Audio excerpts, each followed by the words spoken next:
Hello students, मेरा नाम doctor Gajendra पुरोहित और आप देख रहे हैं हमारा यूट्यूब चैनल जहां पर मैं वीडियोस अपलोड करता हूं फॉर इंजीनियरिंग मैथमेटिक्स बीएससी। अगर आप किसी भी कॉम्पिटिटिव एग्जाम की तैयारी कर रहे हैं जहां पर हार मैथमेटिक्स पूछा जाता है, मेरा यूट्यूब चैनल आपके लिए बहुत ही हेल्पफुल है। इसमें मैंने भी स्टेट्स के कुछ वीडियोस अपलोड करना स्टार्ट किए जहां पर मैं टाइम सीरीज एनालिसिस के बारे में बात कर रहा हूं कि टाइम के साथ साथ प्रोडक्ट में क्या वेरिएशन आता है या उसके ट्रेंड में क्या चेंज आता है, उसको हम यहां पे एनालिसिस करते हैं। इसमें आज मैं आपके सामने बताने वाला हूं रेशियो टू मूविंग एवरेज। इसमें ये सीजनल ट्रेंड को मेजर करने के लिए यूज किया जाता है। इससे पहले मैंने आपको सिंपल एवरेजेस वाला कंसेप्ट बताया था, जो कि एक मेथड होता है सीजनल ट्रेंड को मेजर करने के लिए। हमारे पास एक मेथड होता है, ऐसा ही हमारे पास एक मेथड है ratio to moving average method. उसके बाद दो मेथड और है जो कि मैं आपके सामने नेक्स्ट दो क्लासेस के अंदर कवर करूंगा। अगर आपने मेरे प्रीवियस वीडियोस नहीं देखे तो आप आईटी पे जाके देख सकते हैं।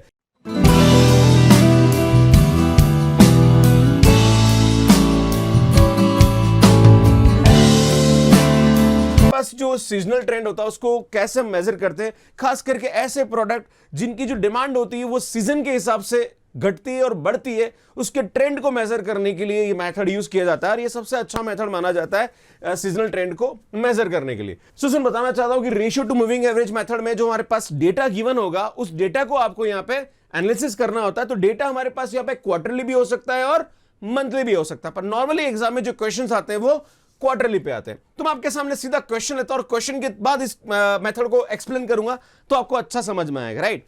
अगर हमारे पास कोई भी डेटा इस तरह से दे रखा है, like find the seasonal indices by the method of moving average from the following series of the observation. यहां पे हमारे पास दे रखा है 1959, 1960 और 1961 का हमारे पास वुलन यार्न का Q1, Q2 और Q3 एंड Q4 का सेल्स गिवन है कि यार हमारे पास इस ईयर में ये हमारे पास अलग अलग क्वार्टर में सेल्स था, इस ईयर में हमारे पास अलग अलग क्वार्टर में ये सेल्स था, इस ईयर में हमारे पास अलग अलग क्वार्टर में ये सेल्स था। अब ये क्वेश्चन एग्जाम में ऐसे भी आ सकता है क्वार्टर की जगह यहां पे मंथ आ जाए, तो टेंशन लेने की जरूरत नहीं, वो मंथ के हिसाब से हम यहां पे कर लेंगे। सुन, अगर आपको इस टाइप का क्वेश्चन सॉल्व करना है तो आपको क्या करना पड़ेगा, इस डेटा को आपको इस फॉर्म में लिखना पड़ेगा। पहले आप यहां पे ईयर लिख दीजिए, उसके बाद जो भी इसके क्वार्टर्स है उसको आप इस तरह से लिख दीजिए। अगर क्वेश्चन में आपको मंथ दे रखा है तो फिर मंथ लिख दीजिए, है ना, 1 से 12 मंथ, 1 से 12 मंथ। पर मंथ वाला बहुत लंबा हो जाता है, लेंदी हो जाता है, टेबल में उसको एक्सप्लेन करना भारी पड़ता है क्योंकि 1 से 12 महीने, फिर 1 से 12 महीने, फिर इसको कैलकुलेशन करना बड़ा कॉम्प्लिकेटेड हो जाता है। तो नॉर्मली ऐसे क्वेश्चंस एग्जाम में कम आते हैं, क्वार्टर बेस्ड ज्यादा क्वेश्चन आता है। पर अगर आपको क्वार्टर का कंसेप्ट पता है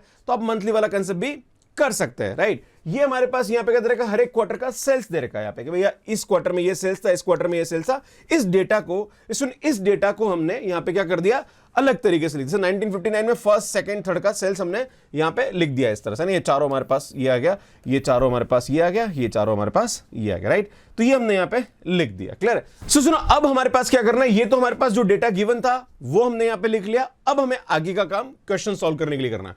तो जो फोर्थ क्वार्टर है ना, हर एक 4-4 क्वार्टर का मेरे पास यहां पे क्या करना है, टोटल लेना है। सुन, इन चारों को टोटल करके ये आएगा, सुन इन चारों का टोटल करके हम यहां लिखेंगे, इन चारों का टोटल करके हम यहां लिखेंगे, इन चारों का टोटल करके, मतलब 4-4 को लेते जाइए और उनका टोटल इसके सामने लिखिए। तो सुन, इसके सामने ये लिखिए, इसके सामने ये लिखिए, इसके सामने ये लिखिए, इसके सामने ये लिखिए। इसी टाइप से नेक्स्ट हम इन चारों का लेंगे, इसका टोटल यहां लिखेंगे। तो ये हम यहां पे क्या कर देंगे, इसका टोटल कर देंगे, राइट। अब हम क्या करेंगे, सुन, हमने क्या करा, ये जो चारों था इसका टोटल हमने यहां लिखा, ये चारों था इसका टोटल हमने यहां लिखा। अब क्या करेंगे, सुन, इन दोनों का टोटल करके यहां लिख दीजिए, राइट। तो ये हमने क्या करा, दो का टोटल हमने यहां पे लिख दिया, राइट। अब हम क्या करेंगे, सुन, इससे पहले मैंने आपको एक मूविंग एवरेज के बारे में एक आइडिया दिया था, वही कंसेप्ट यहां पे हम यूज कर रहे हैं, क्लियर है। तो यार हम क्या करेंगे, सुन, यहां पे दो को और कर देंगे तो हमारे पास टोटल हमारे पास क्या होगा, 4 डेटा एंड 2 डेटा, टोटल हमारे पास 8 यहां पे आ गया, राइट। तो इसका हम एवरेज निकालेंगे तो डिवाइडेड बाय क्या कर देंगे, 8 कर देंगे। तो जो भी हमारे पास डेटा दे रखा है उसको हम क्या करेंगे, ये हमारे पास आया, इसको हम क्या करेंगे, 8 से डिवाइड कर देंगे, राइट, है ना। जैसे हमने इन दोनों का लिया, इन दोनों का लिया, इन दोनों का लिया, राइट। तो इन दोनों का ये आया, इन दोनों का ये आया, ऐसे हम करेंगे। सुन, यहाँ पे इन दोनों का तो इसका ये आ जाएगा। फिर हम क्या करेंगे, इसको हम 8 से डिवाइड कर देंगे, ये आ जाएगा। इसको हम 8 से डिवाइड कर देंगे, ये आ जाएगा। इसको हम 8 से डिवाइड कर देंगे, ये आ जाएगा। तो ये हमारे पास 8 से डिवाइड करने के बाद टोटल हमारे पास डेटा आ जाएगा, क्लियर है। अब स्टूडेंट हम यहां पे आगे क्या करेंगे, अब ध्यान दीजिएगा, अब समझने की जरूरत है। स्टूडेंट ये हमारे पास क्या आ गया, टोटल एवरेज आ गया इसका, क्लियर है। जो भी हमारे पास ट्रेंड था उसका हमने एवरेज निकाल दिया।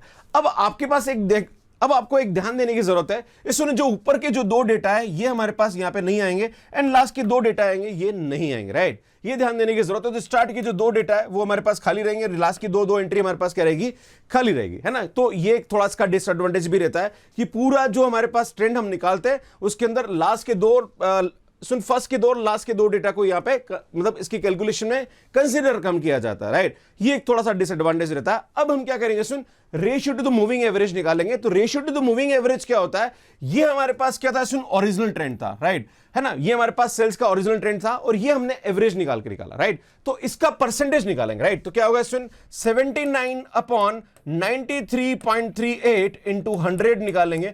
तो सुन यार ये हमारे पास क्या आएगा, 84.6 आ जाएगा। सो नेक्स्ट हम क्या करेंगे, ये हमारे पास आ रहा 98, ये आ रहा हमारे पास 94.38। तो हमारे पास क्या आएगा, सुन 98/94.38 इंटू 100 आ जाएगा। तो यार इसकी वैल्यू हमारे पास क्या आएगी, 103 आएगी। इसी टाइप से आप देखेंगे तो सुन this divided by this into 100, तो ये वैल्यू आएगी। तो ये हमारे पास क्या आएगा, रेशियो टू मूविंग एवरेज आएगा। अब स्टूडेंट यहां पे हमारे पास नेक्स्ट टेबल बनेगी, है ना। फर्स्ट टेबल में हमने क्या करा है, सुन जो भी हमारे पास क्वार्टर था उसको सेल्स लिख दिया, फिर हमने 4 का यहां पे टोटल कर दिया, फिर 2 को हमने वापस टोटल किया। अब डिवाइडेड में हम कर देंगे 8, ये हमारे पास एवरेज आ जाएगी सेल्स। फिर हमारे पास यहां पे 79 ओरिजिनल सेल्स है ना, थर्ड क्वार्टर की, फर्स्ट 2 क्वार्टर तो आ नहीं रहा है ना। तो this divided by this into 100, तो ये हमारे पास क्या आएगा, सुन रेशियो टू मूविंग एवरेज आ जाएगा। अब सुन क्या करना है हमारे पास यहां पे इस टेबल को, अब सुन नेक्स्ट हमारे पास एक टेबल और बनेगी और उससे हमारा क्वेश्चन खत्म हो जाएगा। तो देखिए अब हमारे पास क्या रहा, 1959 फर्स्ट क्वार्टर का हमें कुछ नहीं मिल रहा है, सेकंड क्वार्टर का भी हमें कुछ नहीं मिल रहा है, थर्ड क्वार्टर का हमारे पास 84.6 आ रहा है ट्रेंड, फोर्थ क्वार्टर का हमारे पास आ रहा है 103.8, देन उसके बाद 1960 का फर्स्ट क्वार्टर का हमारे पास आ रहा है 111.3। ये सब हम क्या करेंगे, सुन यहाँ पे टेबल पे लिख देंगे, राइट। तो हम क्या करेंगे, यहाँ पे quarter first, quarter second, quarter third और क्वार्टर 4, उसके बाद फर्स्ट 2 का खाली है, उसके बाद 84.6, 103.8, फिर हमारे पास इसका आ जाएगा ये, फिर ये दोनों आ जाएंगे, लास्ट के 2 खाली रह जाएंगे, राइट। ये आपको ऐसे टेबल बना देनी है, क्लियर है। सो जो भी हमारे पास डेटा था, एक तो ये वाला और एक ये वाला, है ना, इसको हम यहाँ पे क्या कर देंगे, सुन उस तरह से टेबल बना के लिख देंगे, राइट। अब सुन यहाँ पे क्या करेंगे, इन सबको जोड़ दो, है ना। तो जो भी हमारे पास डेटा आ रहा है उसको जोड़ दिया हमारे पास यहाँ पे, राइट, है ना, टोटल निकाल दीजिए। फिर इसी टाइप से हम यहाँ पे इसको जोड़ देंगे, फिर इसी टाइप से हम इसको जोड़ देंगे, फिर इसी टाइप से हम इसको जोड़ देंगे, राइट। अब हमारे पास यहाँ पे कितना, सुन दो डेटा जोड़ा तो डिवाइडेड बाय 2 कर दीजिए तो एवरेज आ जाएगा। सुन यहाँ पे डिवाइडेड बाय यहाँ पे 2 कर दीजिए तो ये आ जाएगा। सुन यहाँ पे डिवाइडेड बाय 2 कर दीजिए तो ये आ जाएगा। सुन यहाँ पे डिवाइडेड बाय 2 कर दीजिए तो ये आ जाएगा। तो सुन ये हमारे पास क्या आ गया, एवरेज आ गया यहाँ पे, क्लियर है ना। जो भी हमारे पास फर्स्ट क्वार्टर की सेल्स, सेकंड क्वार्टर की सेल्स, थर्ड क्वार्टर की सेल्स और फोर्थ क्वार्टर का जो रेशियो हमारे पास आया था, उसका हमने वापस क्या कर दिया, यहाँ पे एवरेज निकाल दिया। अब हम क्या करते हैं, सुन जब भी हमारे पास यहाँ पे सीजनल हमारे पास ट्रेंड निकालते तो हमारे पास इससे पहले जो मेथड था उसमें भी हमने यही कंसेप्ट यूज किया था कि जो भी हमारे पास एवरेज आया इसका हम वापस एवरेज निकालेंगे। तो सुन सबको जोड़ेंगे तो ये आएगा 399.4 डिवाइडेड बाय हम यहाँ पे क्या कर देंगे, सुन 4 कर देंगे। जैसे इसको डिवाइड करोगे तो सुन ये आएगा हमारे पास 99.85 आ रहा, राइट। तो हमने क्या करा, सुन जो एवरेज था इसका वापस एवरेज निकाल दिया, क्लियर है। अब हमें निकालना है, सुन यहां पे इसका सीजनल इंडेक्स क्या आ रहा है। तो मैं बताना चाहता हूं, सुन ये हमारे पास आ रहा है एवरेज का एवरेज, राइट। क्या आ रहा है, सुन एवरेज का एवरेज आ रहा है, क्लियर है। तो हमारे पास निकालना है, सुन यहां पे इसका सीजनल इंडेक्स। तो हम क्या करेंगे, जो हमारे पास एवरेज है उसको ऊपर लिखेंगे, डिवाइडेड बाय एवरेज का एवरेज दैट इज 99.85 इंटू 100। सुन ये आएगा इसका सीजनल इंडेक्स, राइट। ये फर्स्ट क्वार्टर का सीजनल इंडेक्स आएगा। इसी टाइप से सेकंड क्वार्टर का सीजनल इंडेक्स निकालेंगे तो हमारे पास क्या आएगा, 99.8 डिवाइडेड बाय 99.84 इंटू 100 करेंगे तो सुनिए ऑलमोस्ट 100 हमारे पास यहाँ पे सीजनल इंडेक्स आएगा। इसी टाइप से इसका करेंगे तो ये आएगा 84.8 डिवाइडेड बाय 99.84 इंटू 100 तो सुनिए 85 आएगा। इसी टाइप से 104 हमारे पास यहाँ पे क्या आ जाएगा, इसका सीजनल इंडेक्स आ जाएगा। तो सुन इस तरह से हम यहाँ पे सीजनल इंडेक्स निकालते हैं। अगर कुछ कंफ्यूजन आ रहा है तो आप इन सबको जोड़ेंगे तो ये ऑलमोस्ट इसके बराबर आना चाहिए, क्लियर है। अगर ऐसा होता है तो मतलब आपके आंसर में कहीं गड़बड़ नहीं है। तो सुन इस तरह से हम यहाँ पे सीजनल इंडेक्स निकालते हैं और यही हमारे पास क्या होता है, सीजनल ट्रेंड को पता करने का एक तरीका होता है एंड यही हमारे पास ratio to moving average method होता है। सो सुन देखिए यही मैंने आपको यहाँ पे करा है। हमारे पास जो भी टोटल हमारे पास आया था उसका हमने एवरेज निकाला, 99.85 आया था। फिर हमने यहाँ पे क्या करा, सुन average upon grand average into 100, है ना। तो फर्स्ट क्वार्टर का हमारे पास ये आया था, सेकंड क्वार्टर का ये आया था, थर्ड क्वार्टर का ये आया था, फोर्थ क्वार्टर का ये आया था। सो सुन इस तरह से हम यहाँ पे इसको सॉल्व करते हैं। इसमें मैं बताना चाह रहा हूं कि जो हमारे पास मेथड था वो मेथड एग्जैक्टली यही था। सो सुन इस मेथड को मैं एक बार रिवाइज करता हूं। जो भी हमारे पास डेटा गिवन है उस डेटा को आप टेबल फॉर्म में लिख दीजिए। उसके बाद जो भी हमारे पास क्वार्टर है उसमें इन क्वार्टर का टोटल यहाँ पे लिखते जाइए, एक को छोड़ते जाइए और लिखते जाइए यहाँ पे।